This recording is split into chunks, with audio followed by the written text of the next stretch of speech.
Assalamualaikum warahmatullahi wabarakatuh. Assalatu wassalamu ala asrofil anbiya wal mursalin Sayyidina Muhammadin wa ala alihi washabihi ajmain, amma ba'du. Alhamdulillah. Pertama-tama marilah kita panjatkan puja dan puji syukur kita kehadirat Allah Subhanahu wa taala, karena atas berkat dan nikmat-Nya lah kita dapat bertatap muka pada kesempatan kali ini. Pada kesempatan kali ini saya akan menyampaikan sepatah dua kata tentang pentingnya rasa bersyukur. Apa sih bersyukur itu? Dan bagaimana sih caranya kita bisa bersyukur, mensyukuri apa yang kita punya tuh gimana sih? Dan apa aja ciri-ciri orang yang sudah bersyukur? Nah, kali ini kita akan bahas tentang itu semua. Pertama, apa sih yang dinamakan bersyukur? Dan bagaimana sih caranya gitu? Bersyukur adalah bentuk kita atau cara kita bukan menikmati, seperti berterima kasih, mensyukuri tentang atas apa yang kita miliki, atas apa yang kita punya, atas apa yang telah terjadi pada kita.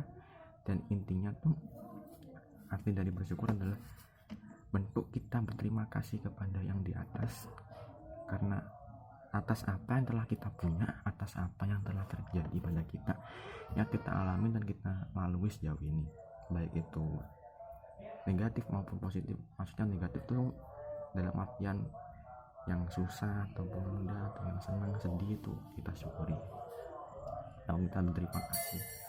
Dan bagaimana sih caranya? Ada banyak, sebenarnya bukan beberapa sih, ada banyak banget cara untuk bersyukur. Salah satunya adalah membiasakan diri menerima apa adanya yang kita miliki. Jadi contoh, kita nggak punya HP, kita nggak punya HP iPhone Asus ROG, terus iPhone 11 atau apalah yang lebih canggih gitu kan. Nah, sedangkan teman kita punya. Dan apakah kita harus iri? Apakah kita harus punya seperti apa yang teman kita punya gitu? Kalau kita berpikiran seperti itu, maka kita akan menimbulkan beban di hati. Kok saya nggak bisa punya, kenapa? Kok saya nggak bisa jadi seperti dia, kenapa? Padahal kita sama-sama makan nasi, sama-sama orang tua kita bekerja, sama-sama punya uang, sama-sama punya rumah. Tapi kenapa dia lebih bagus sedangkan aku lebih jelek? Kenapa bisa begitu? Bakal menimbulkan beban di hati. Dan jika kita bersyukur seperti alhamdulillah, setidaknya saya masih diberi HP, sedangkan di luar sana masih banyak mungkin tidak punya HP dan kesulitan dalam belajar, kesulitan dalam mendapatkan informasi dan sebagainya kan. Nah, kenapa harus begitu? Bukannya kenapa sih, lebih tepatnya kenapa kok bisa begitu? Kenapa kita harus begitu?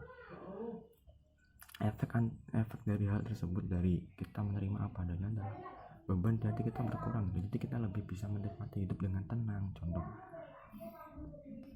Contoh ini kayak, bukan contoh sih, lebih tepatnya kayak penjelasan sedikit ya. Udah nggak jadi deh, pokoknya gitu lah, semoga aja paham. Dan lanjut ke 3, ciri-ciri orang bersyukur. Ciri-ciri orang bersyukur ada 3.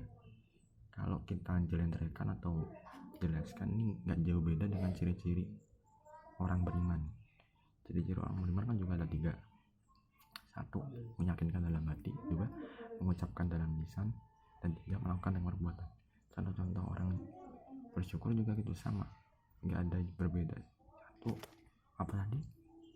Ya, meyakinkan dalam hati. 2, mengucapkan dalam lisan maksudnya, maaf. Dan 3, melakukan dengan perbuatan. Kurang lebih seperti itu.